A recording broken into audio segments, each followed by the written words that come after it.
બધાએ સાડી રાખી અને બધાએ સરસ સાડી પહેરી તેના માટે પણ આભાર. આપણે દર વર્ષે મહિલા દિનની ઉજવણી કરીએ છીએ. આપણા દરેક પ્રોગ્રામ અલગ ટાઈપથી આપણે કરતા હોઈએ છીએ. અને આ વખત પછી એમ વિચાર આવ્યો કે ભાઈ આટલા વર્ષોથી બધા આપણા કેટલા બધા બહેનો આપણને ડોનેશન આપે છે. જે બધી આ એક આગલી લાઈન જે બધાડી એ બધા આપણા ડોનરો છે. દર વખતે કંઈક પણ હોય, એક પ્રોગ્રામ મૂકવો એટલે મને ફોન આવે કે સાતાબેન ઇનામ આપવાનું છે, નાસ્તો કરાવવાનો છે, તો અમને કહો. એવા લોકોને આપણે ઈટાણે શબ્દોથી અને એ રીતે તો આપણે બિરદાવીએ છીએ, પણ મને એમ થયું કે આવી બધી શક્તિઓને આપણે કંઈક વિશેષતા આપવું જ જોઈએ. અને એમાં આપણે ગયા વખતે જે આપણને બચત અંગે આવેલા હતા અમિતભાઈને ત્યાંથી એટલે એની પુત્ર બધુંને મોકલી હતી, એનો મને ફોન આવ્યો કે અખિલીનમાં મહિલા દિવસનું શું છે. એટલે મેં કીધું ભાઈ અમે આ રીતે સન્માન કરવાનું વિચારેલું છે. તો મને કે હું સન્માનપત્ર હું કરાવી દઈશ અને તમે તમારી જે બહેનો ટેલેન્ટેડ છે, જે બહેનો તમારી ડોનર્સ છે, જે બહેનો બહાર બીજા ક્ષેત્રમાં પણ સરસ સેવાના કામો કરે છે, સંસ્થાની બહેનો, જે બહેનો કોઈ પણ ક્ષેત્રમાં આગળ પડતી છે, સારા સ્પીકર છે, સારું બોલી શકે છે, સારું ગાઈ શકે છે, સમાજમાં સારા કામ કરે છે, એવી પ્રતિભાઓ જે કોઈ છે એ બધાને સન્માન. અને હું ઈચ્છું છું કે તમે જાણો છો કે આ પ્રતિભાબેન કેટલી ઓકાત મહેનતથી સરસ વિડીયો બનાવે છે. પહેલા મહિના તો હવે આપણે આ સંસ્થામાં છીએ, બહેનોને મોબાઈલ ખોલતા એટલીસ્ટ યુટ્યુબ ખોલતા 2 શબ્દ લખતા તો આવડવા જ જોઈએ. અને એટલા જ માટે તમને ખબર છે કે આપણો પ્રોગ્રામ હોય છે એટલે મારી મનાઈ છે કોઈ અંગૂઠા દેખાડવા નથી, આ કરવાનું જ નથી. તમે એને લાઈક સમજો, હું કહીને એટલે મારી ના જ છે કે આમાં અંગૂઠા નહીં દેખાડવાના, હાથ જોડો અથવા તમારું નામ જ લખવાનું કે મારું નામ આ છે, હું આવીશ. એટલીસ્ટ તમે શીખો એટલા માટે, કારણ કે એનોમાં બધી ખબર પડે આપણે, એટલે તમને બિરદાવીએ છીએ અમે, એટલા માટે તમારું બધાનું સન્માન કરીએ છીએ. અને એટલા માટે આપણે આજે આપણે પછી બીજી એક પ્રશ્નોત્તરી પણ રાખી. એ પ્રશ્ન પોતાના બહેનોના જીવનમાં સવારથી સાંજ સુધી આપણે હરીએ કરીએ, બહાર જઈએ છીએ, કુટુંબ પરિવાર આ બધું આપણે લઈને બેસીએ છીએ. સમસ્યાનો કોઈ પાર જ નથી. આવા બેઠેલા એકે એવા નથી જેના જીવનમાં સમસ્યા નથી. નાની મોટી સારી નરસી સમસ્યા એટલે આપણી જિંદગી સાથે મળાયેલી છે. તો એવા અમે પ્રશ્નો કાઢેલા છે કે આ સમસ્યામાં તમે આવો તો તમે શું કરો. આપણે कभी कभी वो शक्ति है, कभी कभी वो भक्ति है, ना झुकती है ना रुकती है, ना थमती है ना थकती है, ना झुकती है ना रुकती है, ना थमती है ना थकती है. वो शक्ति है, वो शक्ति है, वो शक्ति है, वो शक्ति है कि जिसको अपनी शक्तियों का ज्ञान है, जिसके हाथ में कमान लक्ष्य पर ही ध्यान है, जो चक्रवात की लहर के सर पे चढ़ के झूम ले कि प्रश्न चिन्ह तोड़ कर जो उत्तर बल में नींद है, जो पत्थरों की स्याही से खींची हुई लकीर है. वो आ गई जो सिर पे तो नदी का रुख भी मोड़ेगी, जो ले लिया है एक बार प्रण वो करके छोड़ेगी. लाख उसके इम्तिहान ले ले कोई भी न दर्द की उसे फिक्र न चोट का ही कोई डर लकीर है. वो आ गई तो सिर पे तो नदी का रुख भी मोड़ेगी, जो ले लिया है एक बार प्रण वो करके छोड़ेगी. लाख उसके इम्तिहान ले ले कोई भी न दर्द की उसे फिक्र नहीं कोई डर.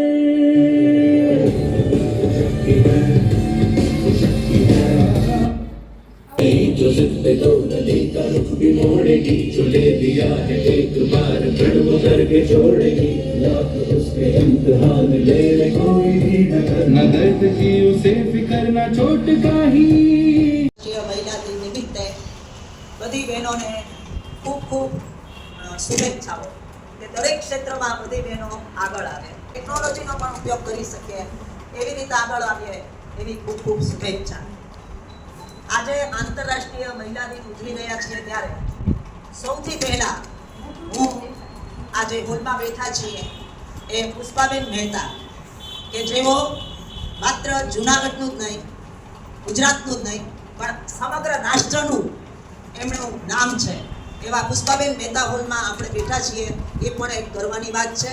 અને હું એ માતૃ સમાન પુષ્પાબેનને હું પ્રણામ કરું છું. આ સાથે આપણે જે ફોટામાં જોઈ રહ્યા છીએ એ માસ્કેજાબેન એ પણ આ સંસ્થાના એક સ્તંભ છે અને સાથે કલાબેન માંડવિયા હતા એ પણ આ સંસ્થાના જ એક આધાર સ્તંભ હતા. એટલે આવા માતૃ સમાન અને એ સમયના જે અગ્રેસર મહિલા કહેવાય એવા માતૃ સમાન મહિલાઓને પ્રણામ કરી અને હું મારી વાત આગળ વધારું છું. અવિરત જળ હરે છે, છુપાવી શકાય, સ્ત્રીને વ્યાખ્યામાં સમાવી શકાય નહીં. તો અંજલિને એવું જ છે કે કોઈ વ્યાખ્યામાં આપણે સમાવી શકીએ. અંજલિને જોઈને મને વેદનું એ વાક્ય યાદ આવે કે યુવા શક્તિ પરાશક્તિ. એ એવી યુવાન છે થનગનાટવાળી કે જે પરાશક્તિને યાદ અપાવે, પરાશક્તિ જેવી છે. આપણે સૌથી પહેલાં તો એનું જે એજ્યુકેશન છે, ભણવાનું છે, એ એમએસસી બીએડ ભણેલા છે અને અંગ્રેજી માધ્યમમાં એમણે અભ્યાસ કર્યો છે અને શિક્ષણ ક્ષેત્રમાં જે આગળ વધ્યા, શિક્ષણની સાધના કરી અને એ સાધના કર્યા પછી એઓ શિક્ષણના ક્ષેત્રમાં ઝંપલાવ્યું અને આપણે બધા સૌ જાણીએ છીએ કે છેલ્લા 25 વર્ષથી તેઓ ભાલવડિયા સ્કૂલમાં આચાર્યની પદવી શોભાવી રહ્યા છે.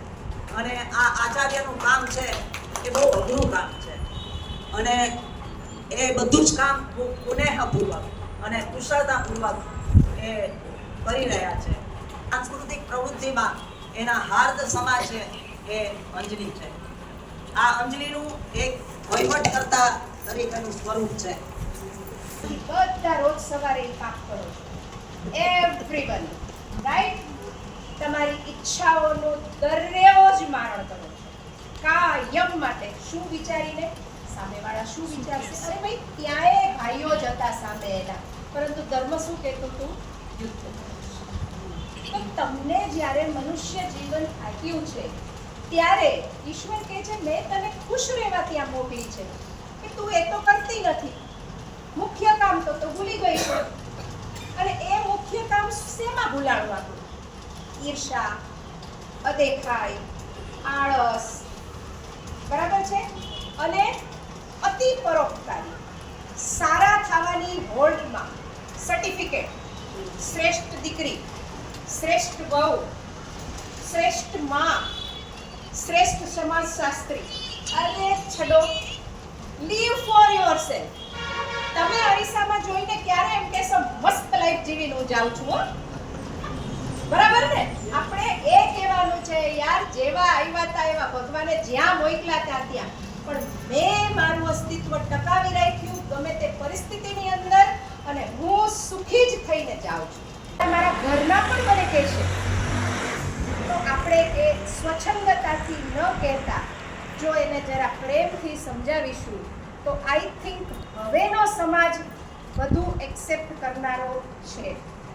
જો આપણા વડીલો કે જેમને સામા પાણીએ ચાલવાનું હતું, તળપદી ભાષામાં કહીએ તો, કે જેમના માટે કોઈ રસ્તા ખુલ્લા નહોતા, જો એ દિગ્ગજ વ્યક્તિઓ અત્યારે આપણી સામે આ બધી કપરી પરિસ્થિતિઓને પાર કરીને અહીંયા બેસી શકતા હોય ને ખુશખુશાલ જીવન જીવી શકે. જે કહેવાનું તાત્પર્ય મારું છે એ કે ક્યારેક આપણે સ્ત્રી છીએ એ ભૂલી જઈએ છીએ. અને મારી દ્રષ્ટિએ તમે જુઓ ને તો મને એવું લાગે છે, જ્યાં સુધી મારી સમજ છે, હું ભણી છું, આંટીએ બહુ બધા મારા વખાણ કર્યા, પણ હકીકતમાં હું કોઈ બુક્સનું માણસ જ નથી. Like I am not a person કે હું ચોપડા ફાડીને કે એમાંથી કંઈ શીખી હોઉં, પણ મારા જીવનના અનુભવો જેટલા માણસો મને મળે છે એમને એમની સમસ્યાઓ જ્યારે મને કહે છે ત્યારે મને એવું લાગે છે કે મને દુઃખી થવાનો રાઈટ જ નથી. So many people around the world, દુનિયામાં ખૂબ લોકો દુઃખી છે.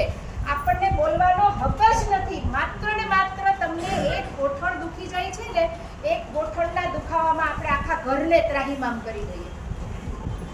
એક ગોઠણના દુખાવાનું વિચારો, જેને જન્મથી પોલિયો હોય એણે કેમ જીવન જીવ્યું હશે. વિચારો જે એક પગે જીવતા હોય. આપણો ટોલરન્સ પાવર છે જ નહીં. અરે ભાઈ, બાળકને જન્મ આપી ચૂક્યા છો, ભાઈ આટલો સહન નથી થતું, મારું ગોઠણ. ઓ ફાઇટ ફોર ઇટ. તમે બેસી રહેશો જો ગોઠણ પકડીને, તો તમારી એ જડતા વધતી જ જશે અને એ દુઃખમાં વધારો જ થયા કરશે. એવી જ રીતે જીવનમાં કંઈક અજુગતું બની ગયું, કંઈ પણ બની ગયું. Take my example. સપોઝ મારા હસબન્ડની ડેથ 51 વર્ષના હતા ત્યારે થઈ ગઈ અને આ 3rd સ્ટાન્ડર્ડમાં હતી. તો હવે 2 દિવસ, 12 દિવસ, 2 મહિના, 6 મહિના જેટલું રોવાતું હતું એટલું રડી લીધું. જેટલું દુઃખ, તમને એમ છે કે મને આજ પણ એ દુઃખ નહીં હોય, બરાબર છે, હોય જ. આપણું પોતાનું પ્રિય વ્યક્તિ ગુમાવવાનું આપણને એ દુઃખ હોય. પણ એક વસ્તુ ચોક્કસ છે કે તમને જોઈને બીજી 2 જિંદગીઓ જીવે છે તમારા બાળકો. મને જોઈને મારા મા બાપ જીવે છે. એ 4 જણાની હું ધરી છું. જો હું જ રોજ દુઃખી રહીશ, હું જ ખુશ નહીં રહું, હું જ હસતી નહીં રહું, તો મારા બાળકોને કોણ હસતા શીખવાડશે? એટલે બધું સાઈડ પર મૂકીને પ્રથમ કર્તવ્ય મારું હતું મારી જાતને ખુશ કરવી. એટલે હું કહું છું કે કેમ એવું ન કરી શકીએ કે આપણે 2 ભાગમાં આપણી જાતને વહેંચતા શીખીએ?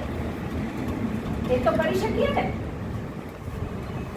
સ્ત્રી તરીકે એક ખુશ સ્ત્રી, એક સુખી સ્ત્રી, હસતી સ્ત્રી ઘર આખું મહેકાવશે. પરંતુ જો આપણે જ ડિપ્રેસ હશું, આપણે જ તકલીફો એક પછી એક ગાયા કરશું, મારે તો આમ છે, મારે, તમને શું લાગે છે તમને કોઈ તકલીફ હશે જ નહીં?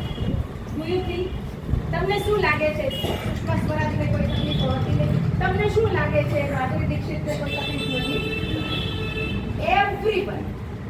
માત્ર ને માત્ર આપણી તકલીફોને આપણે હેન્ડલ કેવી રીતે કરીએ છીએ, આપણી સમસ્યાનું સમાધાન કેવી રીતે કાઢીએ છીએ, એના પર જ આપણા જે આ 2 ભાગ પાડવાની મેં વાત કરી ને, એ આ ભાગના રોલમાંથી આ રોલમાં આવવા માટેની એ સમસ્યાના સમાધાન ઉપર આપણું જીવન છે. તો હવે તમને એમ થાય કે આ બધી વાતો આવડે તમને, હું જે સમસ્યામાં પડી છું એ જગ્યાએ તમે આવીને જોવો ને તો તમને ખબર પડે. આવું મનમાં વિચાર આવતો હશે. તો દરેકની સ્ટ્રગલ અલગ છે. અહીંયા હું પૂછું ને બેન તમને શું પ્રોબ્લેમ, પ્રશ્નો ચાલુ થઈ જાય, તમારે શું પૂછો તો હું તો લિસ્ટ કાઢું, આ છે, આ છે, આ છે, આ છે. એ રીતે દરેકને હોય, આપણા બાળકને પણ હોય. 16 વર્ષની તમારી દીકરીને બાજુમાં બેસાડીને પૂછો તો એની અનેક સમસ્યાઓ હોય. જ્યારે એને હજી તો જીવન જોવાનું બાકી છે તો પણ એની પાસે સમસ્યાઓ હોય. એટલે એવું નથી કે કોઈ તકલીફ નથી. એટલે અહીંથી જે આપણે એક પહેલા તો આજે એક નક્કી કરી લઈએ એક સ્ત્રી તરીકે અને વુમેન્સ ડે ના દિવસે કે હું મારું કર્તવ્ય નિભાવતા નિભાવતા મારું જીવન ખુશખુશાલ શીખવાનું બંધ કરી દે છે ત્યારે દુઃખી થાય છે. લાઈફ ટાઈમ મેં અપની ફેવરિટ હું, આ શબ્દ લાઈફ ટાઈમ તમે મિરરમાં જોઈને બોલશો અથવા તો મિરરમાં જોશો. બાળકો કોઈની હયાતી હોય કે ના હોય, આપણા લાઈફ ટાઈમ આપણે શોખ પૂરા કરશું અને રોજ નવું નવું શીખશું. જેમ નવું નવું શીખશું, અમને ગાતા સાધનાબેને શીખવાડ્યું તો અમને ગાતા નહોતું આવડતું. આપણા લાઈફના કુંવારા શોખ જે હોય ને નાનપણના, એ અત્યારે આપણે શોખ પૂરા કરશું ને એ આપણી લાઈફ માટે આપણે અચીવ છે ને. મનથી વૃદ્ધ થાય છે ને માણસ મનથી, ત્યારે જ એને સાચા અર્થમાં ઘડપણ આવે છે. એવા ઘણા કિસ્સા છે, ઘણી સત્ય હકીકત છે કે જ્યારે માણસે 50 વર્ષ પછી કંઈક નવું એડવેન્ચર શરૂ કર્યું હોય અને માણસ શિખર સર કર્યું હોય.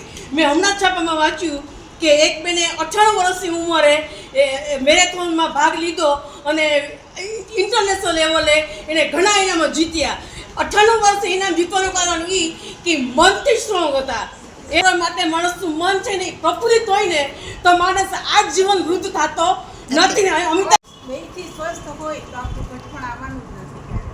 અને ખૂબ જ આપણે આશાઓથી ભરેલા હોય અને આપણી આશા માટે સતત પ્રયત્ન રાખીએ એટલે આપણું ઘટપણ ક્યારેય આપણને આવવાનું નથી ને મને નહીં થાય કે આપણે ગયડા થઈએ. એટલે મેઇન મનથી ભાંગી જઈએ બધા ટેકો ન હોય તો જુવાન હોય તો એક ગયડા બની જાય છે પહેલાં. કે બે ભાગમાં સ્ત્રી વેચી દેવાની, ખુશ રહેવું કે ન રહેવું એ આપણા હાથમાં છે. અને ટાઈમ કાઢવો એટલે કહેવત છે ને એ મન કે હારે હારે મન કે જીતે જીતે. અને કુકિંગ શો બેન જોવે છે કારણ કે કુકિંગ એમનું પેશન છે. બધું મેળવું મેરેજ પછી છોકરાઓને બાળકોની જવાબદારી નિભાવતી મોટા કે છોકરાઓ પોતે કહેતા મમ્મી આટલી ઉંમરે તું ભણવા જઈશ અને એ આજે કોર્ટમાં વકીલ બન્યા છે. સરસ, ખૂબ જ સુંદર સિરિયલ છે અને ખૂબ જાણવા શીખવા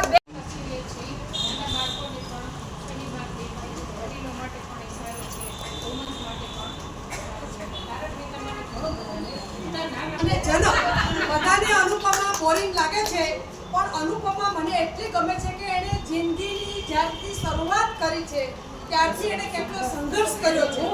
તૂટતી નથી અને આગળને તો જો મારું બાળપણ છે એ ખૂબ મસ્તીથી જીવી લેવા માંગુ છું. નથી જીવ્યા એટલે હે નથી જીવ્યા એટલે ફરીથી જીવવા હા એમ વાલિયાથી અંડર ઓફિસર એનસીસીનો મારે ઓર્ડર આવ્યો હતો પણ સગાઈને લીધે જુનવાણી મારું સાસરીનું વાણી હતું. મારે રિજેક્ટ કરવું પડ્યું. ફરીવાર જો મને જીવવા મળે તો મારે એકવાર એનસીસી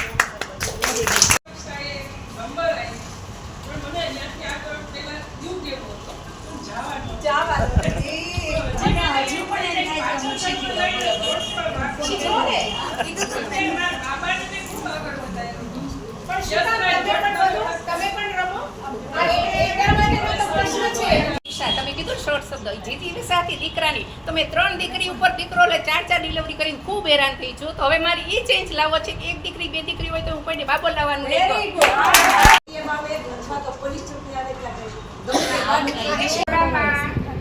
છાશક્તિ મળી જાય.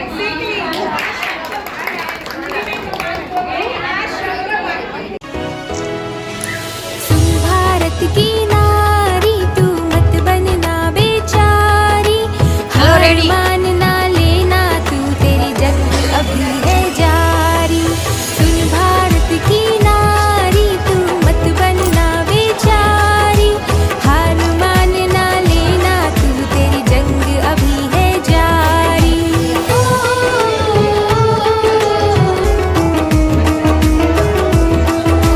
फूल नहीं बनना है तुझको तुझको पत्थर बनना है कांटों भरी है राहें तेरी जरा संभल कर चलना है छू ना पाए कोई भी तुझको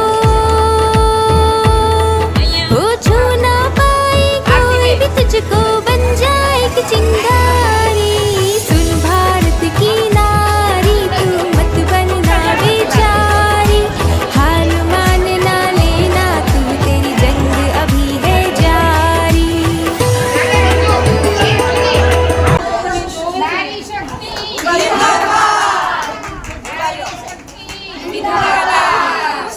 या स्त्री स्वयं सुकृतिनां भवेश्वराशी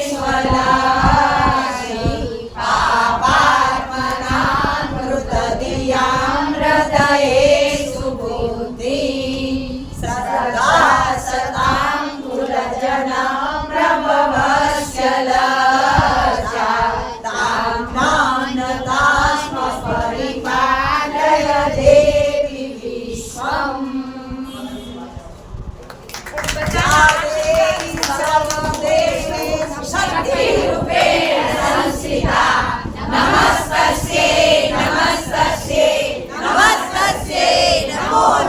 લાગે કે સાધના બેનના દીકરી છે ને બાલોડિયામાં નોકરી કરે છે પણ જ્યારે પછી મને જિજ્ઞાસાની બધાએ વાત કરી કે આટલી મોટી હસ્તી છે પણ છતાં આપણી પાસે કહેવાય સરળ અને ગાય થઈને રહ્યા પણ જરાય એનો અભિમાન નથી એમ. આપ લોકો સૌ આવ્યા એ માટે તમારો ખૂબ ખૂબ આભાર. અને આપણે જ્યાં હોલમાં બેઠા છે, પ્રચિતાબેને કીધું હતું પુષ્પાબેન મહેતા હોલ, પણ માસવેતાબેન મહિને આ હોલનું નામ પુષ્પાબેન મહેતા હોલ આપ્યું. મારા માતા તુલ્ય, મારા ગુરુ સમાન, એને હું દંડવત સાક્ષાત પ્રણામ કરું છું આજના દિવસે. પછી આપણે રસીલાબેન, રૂપલબેન, આદ્યાબેન, બધાનો ખૂબ ખૂબ આભાર. કારણ કે દરેક 8 થી લગભગ 1 વીક લગી આ વીક ઉજવાય છે, પણ છતાંય વ્યસ્ત હોવા છતાં પણ દરેક પ્રોગ્રામમાં અમારું આમંત્રણ આપીને માન રાખીને આવ્યા એ માટે આભાર. વક્તવ્ય બધાએ ખૂબ વખાણ્યું, આજે મળ્યા, ખૂબ આનંદ થયો, આપનો આભાર. પછી આ આપણે ખુશીબેનને મેં પૂછ્યું કે આપ કોણ, તો કે અમિતભાઈના પુત્રવધુ. હું પહેલી વાર મળી છું. અમિતભાઈને તો હું ઓળખું છું, માસવેતાબેન હતા ત્યારથી જ અમારે ત્યાં ઘણીવાર આવતા, મીડિયામાં એ કામ કરેલ હતા એટલે. અને એનો પણ આજે પ્રમાણપત્ર આપવામાં એનો અમૂલ્ય ફાળો છે, એ માટે એને માટે તાળી. પછી અને આપણા દાતા વીણાબેન, દાતા તો ઘણા છે, પણ આજનો પ્રોગ્રામ આખો સ્પોન્સર કર્યો છે વીણાબેન કાપડી, એનો ખૂબ ખૂબ આભાર. અને દરેક લોકો આવા પ્રોગ્રામને બસ બિરદાવતા રહ્યો એ માટે ખૂબ ખૂબ આભાર. ખાસ તો આ પ્રોગ્રામ દીપી ઉઠ્યો એનું નામ છેલ્લે જ હોય, કારણ કે એ પ્રોગ્રામના મુખ્ય પ્રણવ હતા, મુખ્ય વક્તા હતા. કે અંજલિને તો મેં ખૂબ સાંભળ્યા છે, સાધનાબેન અંજલિનું વક્તવ્ય મેં તો ઘણીવાર દરેક જગ્યાએ સાંભળ્યું છે. એને જે સ્ત્રીનું સચોટ જે વર્ણન છે આપણે જીવનમાં રોજે રોજ અનુભવીએ છીએ, એ એણે આજે અહીં રજૂ કર્યું. એટલે આપણને પણ આપણા દિવસો બધા યાદ આવે. એકદમ નિડરતાથી જીવો અને સ્વ માટે જીવો. સ્ત્રીનો એક વિમેન્સ ડે હોતો જ નથી. સ્ત્રીના 365 દિવસ વિમેન્સ ડે જ હોય છે, અને સ્ત્રી વગરનું જીવન નકામું છે. અને આપણે કુટુંબમાં કે પરિવારમાં કે સમાજમાં અમૂલ્ય ફાળો છે. અને આ પ્રોગ્રામને સક્સેસ બનાવવા માટે પ્રચેતાબેન આગળ તો મારા કોઈ શબ્દો જ નથી. એ જે લખે છે એ તમે લોકો જોતા હશો કે કેટલું સરસ લખે છે. એનો ખરેખર ખૂબ જ સરસ વર્ણન.